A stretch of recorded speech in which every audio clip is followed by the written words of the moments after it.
வெற்றி உங்களுடையது தீர்மானிச்சிட்டீங்களா? சுகம் உங்களுடையது தீர்மானிச்சிட்டீங்களா? ஜெயம் உங்களுடையது என்று தீர்மானித்து விட்டீர்களா? என்ன தீர்மானித்திருக்கிறீங்க? தீர்மானித்திருக்கீங்க. நிறைய பேர் தீர்மானிக்கல பாருங்க, அப்படியே உட்கார்ந்துட்டு இருக்காங்க. தீர்மானிக்க வேண்டும். தீர்மானித்து அதை சொல்றீங்களா? அறிவிக்கிறீங்களா? ஒவ்வொரு நாளும் டிக்ரீ பண்றீங்களா? இது இப்படித்தான் இது உண்டாகும், இப்படித்தான் எனக்கு நடக்கும் என்று அதை வாயினால் அறிக்கை செய்கிறீர்களா?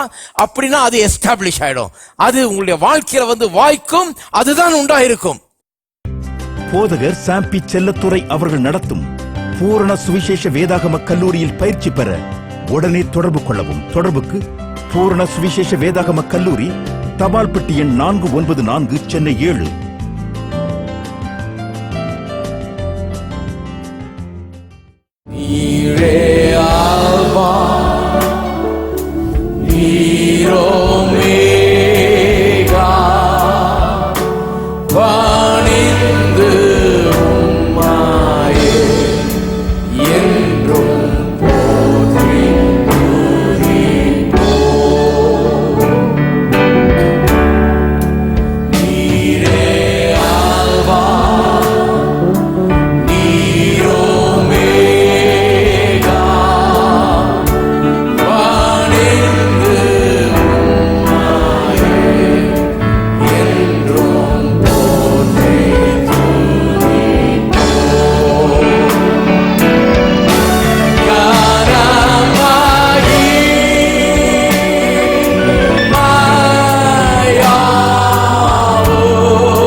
Sing it again. We give you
வார்த்தைகள் ஒரு கண்டெய்னர் மாதிரி நீங்க பார்க்கணும். அந்த கண்டெய்னர்ல என்ன வைக்க போறீங்க?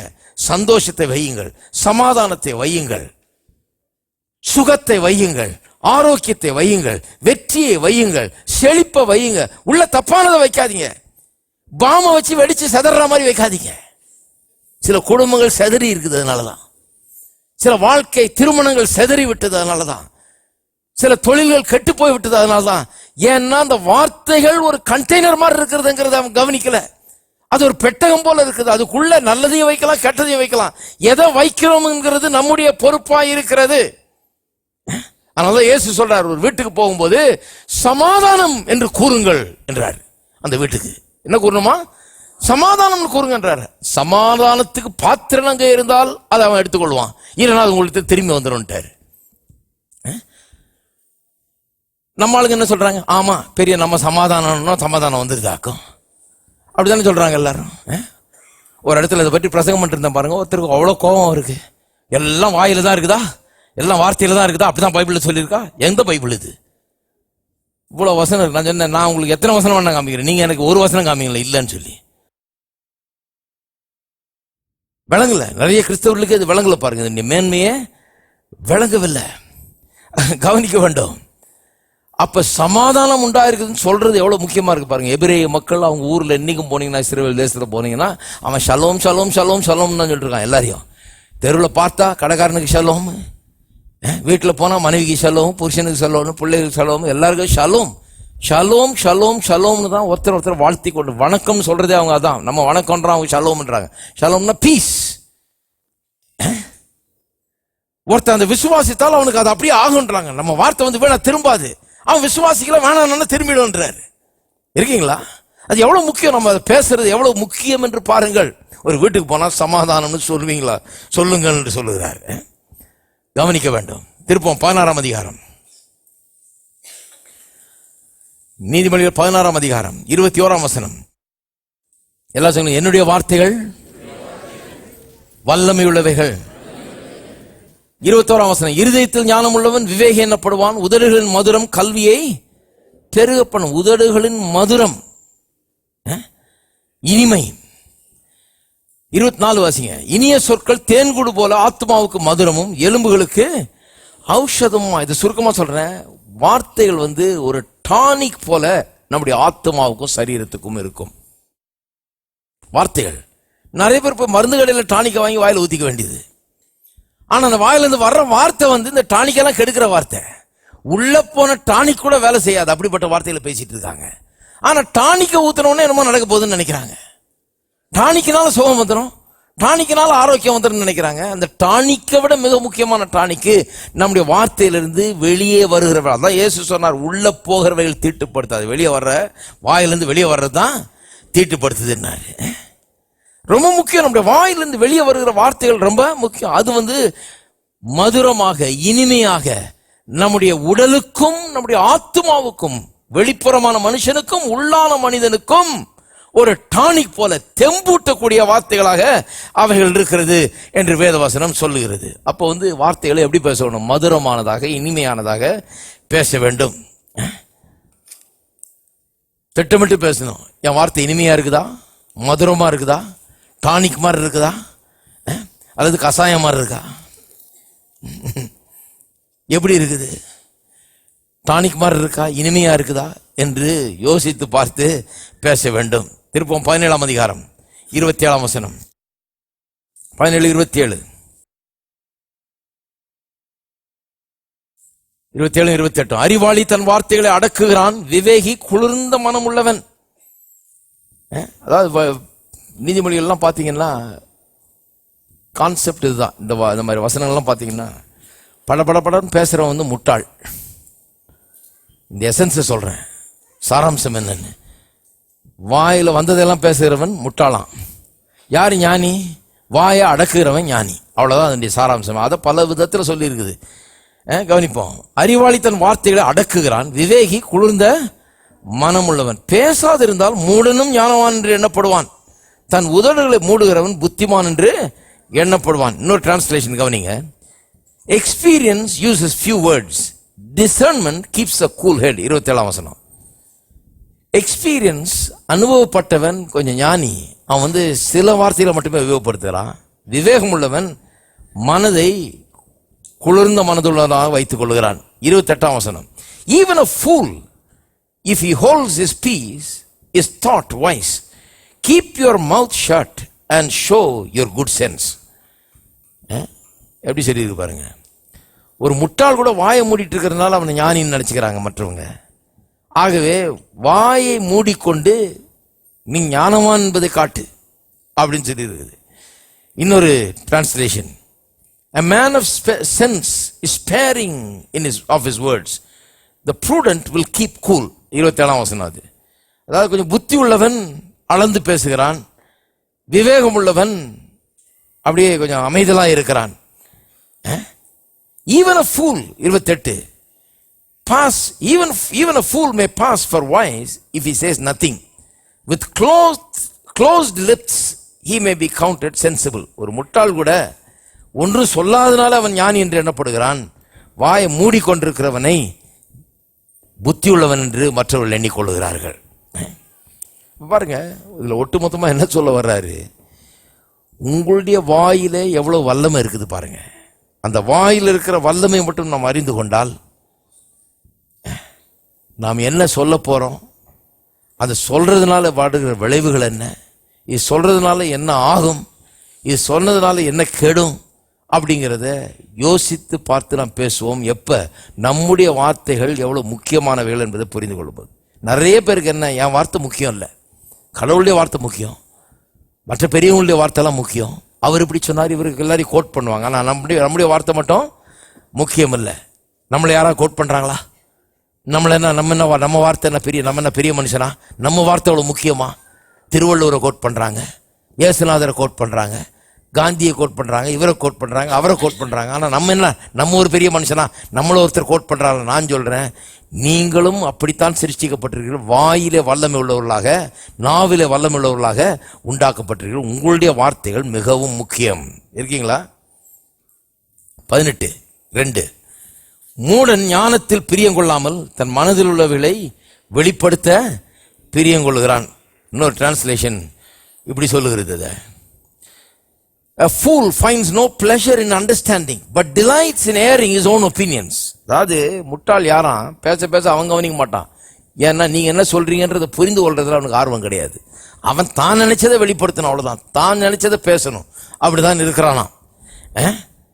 he takes pleasure in expressing his opinion. சிலர் பார்த்துருக்கீங்களா, நீங்க பேசிட்டே இருக்கும்போது அவங்க ஒன்றும் உங்களை கவனிச்சுக்கிட்டு இல்லை, அவங்க என்ன பேசலாம்னு ரெடி ஆகிட்டு இருக்கிறாங்க. ஏன்னா நீங்க பேசுறது வந்து அவங்களுக்கு முக்கியமே கிடையாது, கவனிக்கவே மாட்டாங்க. அவங்க என்ன பேசுறாங்கன்றது அவங்களுக்கு முக்கியம். அதுதான் முட்டாள்னு சொல்லியிருக்கு. தி லிவிங் பைபிள் எப்படி சொல்லியிருக்கு பாருங்க, ரொம்ப பளிச்சுன்னு சொல்லியிருக்கு. தி rebel doesn't care about the facts. அதாவது முட்டாள் doesn't care about the facts. அவன் உண்மைகளை அறிந்து கொள்ள அவனுக்கு விருப்பம் இல்லை. all he wants to do is yell. அவன் வந்து வெறும் கத்துறது மட்டும் தான் அவனுக்கு தெரியும், உண்மையை தெரிந்து கொள்ள விரும்புகிறது இல்லை. எவ்வளவு பேர் அப்படி இருக்காங்க பாருங்க. ஒரு பிரச்சனைன்னு சொன்னா என்ன உண்மை சொல்லுங்க, என்ன ஆச்சு விவரத்தை சொல்லுங்க, இதுக்கு என்ன பண்ணலாம்னு யோசிக்கலாம், உண்மை என்ன, நடந்தது என்ன, அப்படி உட்காந்து ஆறாமரை கேட்க மாட்டாங்க. இவங்க பாட்டு கத்திட்டு இருப்பாங்க. All they want to do is yell. அதுதான் முட்டாள் என்று சொல்றது. ஏன்னு சொன்னா, இதுக்கெல்லாம் பிரச்சனை என்னன்னா, அவர்களுடைய வார்த்தையினுடைய வல்லமை அவர்களுக்கு புரியல. அளந்து பேசணுமே, நம்ம என்ன பேசுறோம் புரிந்து கொள்ளுவோம், புரிந்து கொள்ளட்டா ஞானமா பேசலாமே, நம்ம இதுக்கான தீர்வை பேசலாமா, அப்படியெல்லாம் அவங்களுக்கு என்ன வர்றதில்லை. ஏன்னா அவருடைய வார்த்தையினுடைய மேன்மை அவர்களுக்கு புரியவில்லை, அவர்களுக்கு விளங்கவில்லை. 18:20 பாருங்க, 18:20-21. அவனவன் வாயின் பலனால் அவனவன் வயிறு நிரம்பும், அவனவன் உதடுகளின் விளைவினால் அவனவன் திருப்தி ஆவான். மரணமும் ஜீவனும் 21 நாவின் அதிகாரத்தில் இருக்கும், அதில் பிரியப்படுகிறவர்கள் அதன் கனியை புசிப்பார்கள். நல்லா கவனிங்க, எவ்வளவு பெரிய ஒரு ஸ்டேட்மெண்ட் பாருங்க. மரணமும் ஜீவனும் நாவின் அதிகாரத்தில் இருக்கும், அதில் பிரியப்படுகிறவர்கள் அதன் கனியை புசிப்பார்கள். அப்ப 21ஆம் வசனம் வந்து ஒரு எக்ஸாஜரேஷனா, ரொம்ப மிகப்படுத்தி சொல்லியிருக்குது. அது நம்ம சாவரமோ பிழைக்கிறோமோங்கிறது நம்முடைய நாவல தான் இருக்குதுன்னு சொல்லி இருக்குது. அது உண்மையா அல்லது ரொம்ப மிகப்படுத்தி ரொம்ப டூ மச்சா சொல்லிட்டாங்களா? இங்க இது கடவுளுடைய வார்த்தையா? நான் நம்புறேன், இது உண்மைதான் நம்புகிறேன். எல்லாம் நாவல தான் இருக்குன்றாரு. நம்ம உயிரோடு இருக்க போறோமா, சாக போறோமா, பிழைக்கிறோமா, சாகிறோமா, வெற்றி அடைகிறோமா, தோல்வி அடைகிறோமா, நல்லா இருக்க போறோமா, கெட போறோமா, எல்லாம் நாவல தான் இருக்குதுன்னு சொல்றாரு. ஜீவனும் மரணமும் நாவின் அதிகாரத்தில் இருக்கும் என்று சொல்லப்பட்டிருக்கிறது. அப்ப நாம பேசும் வார்த்தைகள் ஜீவனுக்கும் மரணத்துக்கும் உள்ள வித்தியாசத்தை உண்டாக்குது. அவ்வளவு பெரிய வித்தியாசத்தை உண்டாக்கக்கூடிய வார்த்தைகள். இன்னொரு மொழிபெயர்ப்பு இப்படி சொல்லுது பாருங்க, death and life are determined by the tongue. determined by the tongue. மரணமும் ஜீவனும் நாவினால் தீர்மானிக்கப்படுகிறது. வாழப்போறோமா சாக போறோமாங்கிறது நாவு தீர்மானிக்கிறது. and the talkative must take the consequences. நாவை கட்டுக்கடங்காத விதத்தில் உபயோகப்படுத்துகிறவர்கள் அதன் பலனை அனுபவிப்பார்கள். இப்போ இன்னொரு டிரான்ஸ்லேஷனுக்கு வருவோம். தி லிவிங் பைபிள் ரொம்ப பிடிக்கும் எனக்கு. ஆம்பிளிஃபைடு லிவிங் பைபிள்லாம் ரொம்ப சில நேரத்தில் ரொம்ப பளிச்சுன்னு சொல்லுது. லிவிங் பைபிள் எப்படி சொல்லியிருப்பாருங்க, those who love to talk, 21ஆம் வசனம், those who love to talk will suffer the consequences. சும்மா படப்படன்னு பேசிட்டு இருக்கோம், கண்டிப்பா அதன் விளைவுகளை அனுபவிப்பார்கள். and the man and men have died for saying the wrong thing. and men have died for saying the wrong thing.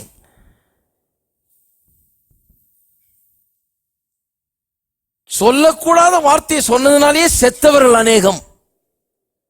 தப்பான வார்த்தைகளை உபயோகப்படுத்தினதுனாலே செத்தவர்கள் அநேகம். ஹலோ, இது உண்மையா இல்ல ஏதாவது கதையாது? வார்த்தையால செத்தவங்க அநேகமா, நோயினால செத்தவர்கள் அநேகம் இல்ல, வந்த வெள்ளத்தினால செத்தவங்க அநேகம் இல்ல, ஏதோ ஒரு கலாமிட்டி, ஏதோ ஒரு டிஸ்ட்ரெஸ், ஏதோ ஒரு பெரிய டிசாஸ்டர்னால செத்தவங்க அதிகம் இல்ல, அழிவினால செத்தவர்கள் அநேகம். வாயினால் செத்தவர்கள் அதை காட்டில் அதிகமா இருப்பார்கள் என்று நான் நம்புகிறேன். வாயினாலேயே அப்படிதான் வேதம் சொல்லுது. men have died for saying the wrong thing. மனிதர்கள் தப்பானதை சொல்லியே மரணத்தை அடைந்திருக்கிறார்கள்.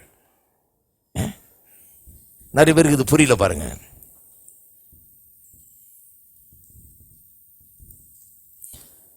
என்ன சொல்ல வருது வேதம்? நம்முடைய வார்த்தை தான் எந்த சூழ்நிலையில் விசுவாசத்தை கட்டவிழ்க்கிறது.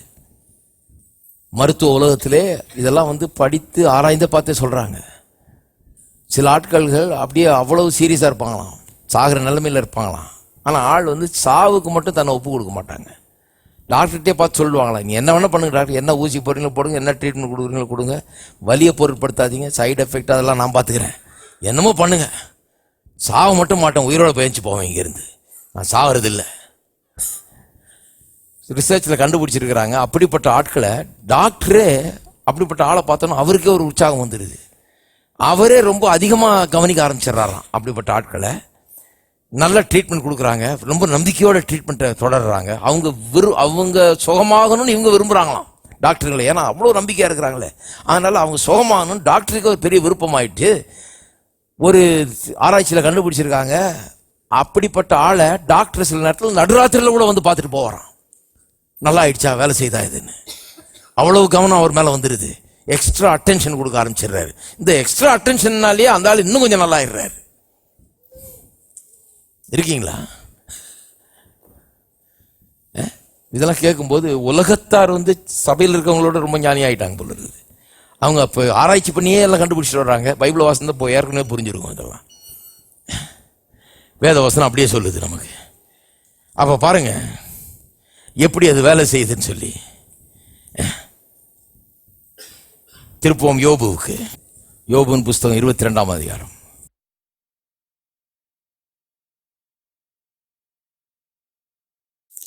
இருபத்தி 28. நீர் ஒரு காரியத்தை நிர்ணயம் பண்ணினால் அது உமக்கு நிலவரப்படும், உமது பாதைகளில் வெளிச்சம் பிரகாசிக்கும். ஒரு காரியத்தை நிர்ணயம் பண்ணினால்னா தீர்மானித்து மட்டும் இல்லை, டிசைட் பண்றது மட்டும் இல்லை. ஆங்கிலத்தில் ரொம்ப நல்லா சொல்லியிருக்குது, if you decree a thing it shall be established. டிக்ரீனா டிக்ளேர் பண்றது, இப்படிதான் அப்படின்னு சொல்லிடுறது. சங்கீதக்காரன் சொல்றான் இல்லையா, பக்கத்தில் 1000 பேரோ வலது பக்கத்தில் 10,000 பேர் விழுந்தாலும் அது என்னை, அதான் டிக்ரி பண்றது. அப்ப டிக்ரி பண்றவன் முதல்ல தீர்மானிக்கிறான், இப்படிதான் எனக்கு, இதுதான் நான் நம்புறேன். நான் சும்மா இந்த கோலியாத்து கையில சாகிறதுக்கு வரல, நான் எங்கேயும் அடிபட்டு மாள்றதுக்கு வரல, நான் அப்படியே வீணா போறதுக்கு வரல, நான் வாழ்ந்து கர்த்தருடைய நோக்கத்தை நிறைவேற்றுவேன் என்கிறத தீர்மானம் பண்ணிடுறான். தீர்மானம் பண்ணிட்டு அந்த தீர்மானம் பண்ணதுக்கு ஏற்றவாறு அவன் பேசுகிறான். நீர் ஒரு காரியத்தை நிர்ணயம் பண்ணினால், அதாவது தீர்மானித்து டிக்ளேர் பண்ணிட்டா, அதை அறிவித்து விட்டால், வாயினால் அறிக்கை செய்து விட்டால் அது நிலவரப்படும். தீர்மானிச்சிட்டீங்களா? என்ன நம்ப போறோம்னு தீர்மானிச்சிட்டீங்களா? என்ன விசுவாசிக்கிறீங்கன்னு தீர்மானிச்சிட்டீங்களா? உங்கள் சூழ்நிலையில எதை பெறப்போகிறீர்கள் தீர்மானிச்சிட்டீங்களா? வெற்றி உங்களுடைய தீர்மானிச்சிட்டீங்களா? சுகம் உங்களுடைய தீர்மானிச்சிட்டீங்களா? ஜெயம் உங்களுடையது என்று தீர்மானித்து விட்டீர்களா? என்ன தீர்மானித்திருக்கிறீங்க? தீர்மானித்திருக்கீங்க. நிறைய பேர் தீர்மானிக்கல பாருங்க, அப்படியே உட்கார்ந்துட்டு இருக்காங்க. தீர்மானிக்க வேண்டும். தீர்மானித்து அதை சொல்றீங்களா? அறிவிக்கிறீங்களா? ஒவ்வொரு நாளும் டிக்ரி பண்றீங்களா? இது இப்படித்தான் இது உண்டாகும், இப்படித்தான் எனக்கு நடக்கும் என்று அதை வாயினால் அறிக்கை செய்கிறீர்களா? அப்படின்னா அது எஸ்டாப்ளிஷ் ஆயிடும். அது உங்களுடைய வாழ்க்கையில வாய்க்கும், அதுதான் உண்டாயிருக்கும்.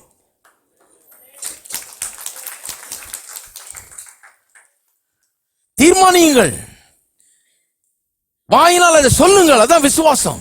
விசுவாசித்தேன் ஆகியால் பேசுகிறேன், அதான் விசுவாசம். அடுத்த வசனம் பாருங்க. மனுஷர் ஒடுக்கப்படும் போது திடப்பட கடவர்கள் என்று நீர் சொல்ல தாழ்ந்தோர் ரட்சிக்கப்படுவார்கள். அதாவது ஒடுக்கப்படும் போது நீங்க என்ன பண்ணுவீங்களா? இந்த ஒரு வார்த்தை அதிசயம் செய்யுன்ற மாதிரி நீங்க என்ன பண்றீங்க? திடப்படுவீர்கள் சொன்னீங்க. பாரப்பட்டு கவலைப்பட்டு கஷ்டப்பட்டு இருக்கவங்கள்ட்ட நீங்க என்ன பண்றீங்க? திடப்படுவீர்கள். ஸ்ட்ராங்கா இருங்க, பயப்படாதீங்க, எந்திரிச்சு நில்லுங்க, கடவுள் உங்களை ஆசீர்வதிப்பார்னு சொல்றீங்க. அவர்கள் ரட்சிக்கப்படுவார்கள், அதுல இருந்து விடுதலையே பெற்றுவார்கள் சொல்லுது. ஒரு இங்கிலீஷ் மொழிபெயர்ப்பு இப்படி சொல்லுது பாருங்க. when you are cast down, 29ஆம் வசனம். 29ஆம் வசனம், மனுஷர் ஒடுக்கப்படும் போது திடப்பட கடவுள் நீர் சொல்ல அவர்கள் ரட்சிக்கப்படுவார்கள் இருக்குது இல்லையா? இந்த இங்கிலீஷ் டிரான்ஸ்லேஷன் பாருங்க எப்படி சொல்லுது. when you are cast down you will speak with confidence. எப்படி மொழிபெயர்த்திருக்காங்க பாருங்க. when you are cast down, நீங்க கீழே விழுந்து கிடக்கும் போது, நீங்க கஷ்டப்பட்டு கொண்டிருக்கும் போது, நீங்க பிரச்சனையில் இருக்கும்போது நீங்கள் அவ்வளவு நம்பிக்கையோடு பேசுவீர்கள். அப்பதான் பேசுறது ரொம்ப முக்கியம். நம்பிக்கையோட கீழே கிடக்கும் போது, தள்ளப்பட்டு கிடக்கும் போது, கஷ்டப்பட்டு கிடக்கும் போது, இழந்து கிடக்கும் போது, பிரச்சனை வரும்போது அப்பதான் என்ன பண்ணணும்? கான்பிடன்ஸோட பேசுவீர்கள், நம்பிக்கையோடு பேசுவீர்கள். அப்பொழுது அங்க ரட்சிப்பு உண்டாகும், அங்க விடுதலை உண்டாகும். இருக்கீங்களா? எத்தனை பேர் அந்த நிலையில் இருக்கிறீங்க? சூழ்நிலையில பார்த்து பேசுறது இல்ல, நம்பிக்கை உள்ளத்துல வந்துருச்சு. இந்த உள்ளத்துல இருக்கிற நம்பிக்கையை தான் பேசுறீங்களோ ஒழிய பார்க்கிற சூழ்நிலையில பேசுறது கிடையாது. வாழ்க்கை இன்றைக்கு இருக்கிற நிலை மாறணும்னு சொன்னா இது வாயை கொண்டுதான் மாத்தணும். கப்பல் போகுது, அவ்வளவு பெரிய கப்பலை சிறிய சுக்கானால் திருப்புகிறோம் இல்லையா? சிறிய சுக்கான் பெரிய கப்பலை திருப்புது. இந்த சுக்கான் தான் அந்த வாய், இந்த சிறிய சுக்கான். இதை போட்டு திருப்பினீங்கன்னா உடனே திரும்பாது. ஆனா மொல்லமா திரும்பி திரும்பி இன்னைக்கு திரும்ப ஆரம்பிச்சு கொஞ்ச நாள்ல பாத்தீங்கன்னா திரும்பி நீங்க எந்த திசையில போகணுமோ அந்த திசையில அது செல்லும். எத்தனை பேர் திருப்புறீங்க? திருப்பிடலாம், கண்டிப்பா திருப்பலாம். எல்லாரும் எழுந்து நிற்போம். ஸ்தோத்திரம். கரங்களை உயர்த்தி கர்த்தரை நாம் ஸ்தோத்திரிப்போம் இந்த கால வேளையிலே. ஹல்லேலூயா. ஸ்தோத்திரம். பிதாவே, உம்மை துதிக்கிறோம், உம்மை ஸ்தோத்திரிக்கிறோம். கர்த்தாவே, உமக்கு நன்றி செலுத்துகிறோம். நீ நல்லவர், வல்லவர், போதுமானவர். எங்களை உம்முடைய சாயல சிருஷ்டித்திருக்கிறீர். நாவில் அதிகாரம் பெற்றவர்களாக எங்களை உண்டாக்கி இருக்கிறீர். இங்க இருக்கிற ஒவ்வொருவரும் அப்படி உண்டாக்கப்பட்டிருக்கிறார்கள் என்கிற அறிவும் வெளிப்பாடும் அவர்களுக்கு உண்டாகட்டும். தங்களை அவர்கள் அப்படி காணட்டும், நாவில் அதிகாரம் உள்ளவர்களாய் காணட்டும். தங்களுடைய வார்த்தை முக்கியம். தங்களுடைய வார்த்தை விசுவாசத்தை கட்டவிழ்க்கிறது. தங்களுடைய வார்த்தை தங்களுடைய வாழ்க்கையின் திசையை திருப்புகிறது. தங்களுடைய வாழ்க்கையை சூழ்நிலையில மாற்றுகிறது என்பதை அவர்கள் அறிந்து கொள்ளட்டும். அப்படி சூழ்நிலையில் மாறட்டும். நோய்கள், துன்பங்கள், கஷ்டங்கள், வேதனைகள் சந்தோஷமாக, களிகூறுதலாக, நிம்மதியாக, ஆரோக்கியமாக, பலனாக, ஜீவனாக, வெற்றியாக இயேசுவின் நாமத்தில் மாறட்டும். சுகமும் பலனும் ஆரோக்கியம், சந்தோஷம், சமாதானமும் வெற்றியும் இயேசுவின் நாமத்தில் உண்டாகட்டும். இந்த சத்தியங்கள் உள்ளத்திலே கிரியை செய்யட்டும், மிகுந்த பலனை கொடுக்கட்டும். இயேசுவின் நாமத்திலே ஜெபிக்கிறோம். நம்முடைய கர்த்தராகிய இயேசு கிறிஸ்துவின் கிருபையும் பிதாவாகிய தேவனுடைய அன்பும் பரிசுத்த ஆவியானவருடைய ஐக்கியமும் நம் அனைவரோடும் இன்றைக்கும் என்றைக்கும் இருப்பதாக. ஆமென்.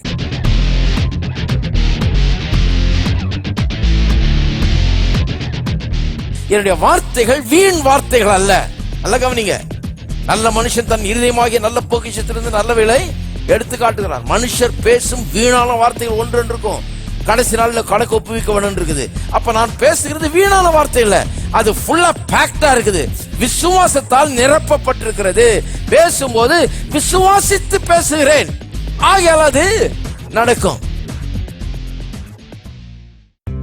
போதகர் சாம்பி செல்லத்துறை அவர்கள் நடத்தும் பூரண சுவிசேஷ வேதாகம கல்லூரியில் பயிற்சி பெற உடனே தொடர்பு கொள்ளவும். தொடர்புக்கு பூரண சுவிசேஷ வேதாகம கல்லூரி, தபால் பெட்டி எண் 494, சென்னை 7.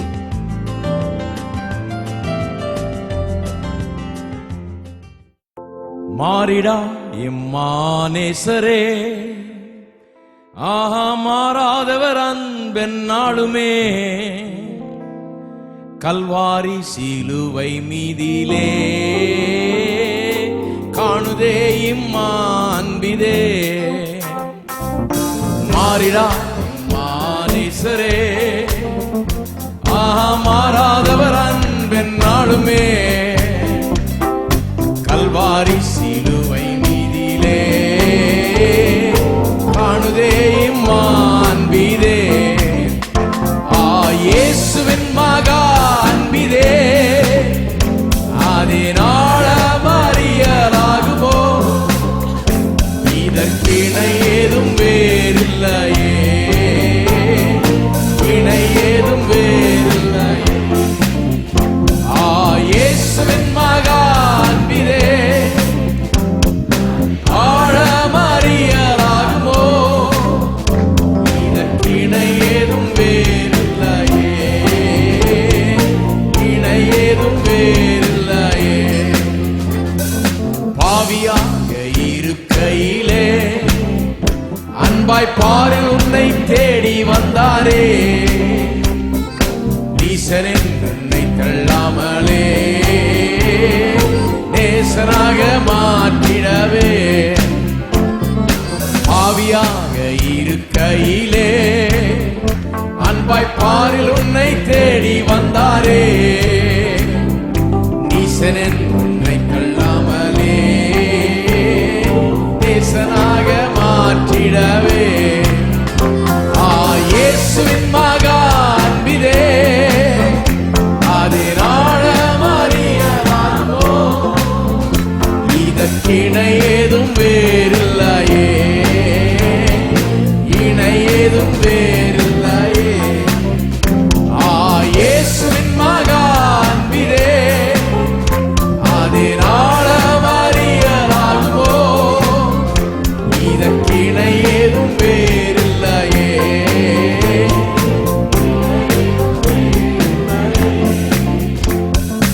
உள்ளத்தால் அவரை தள்ளினும் தம் உள்ளம் போல நேசித்ததினா, அல்லல் யாரும் அகற்றிடவே ஆதிதேவன் பலியானாரே. உள்ளத்தால் அவரை தள்ளினோ தம் உள்ளம் போல நேசித்ததினா,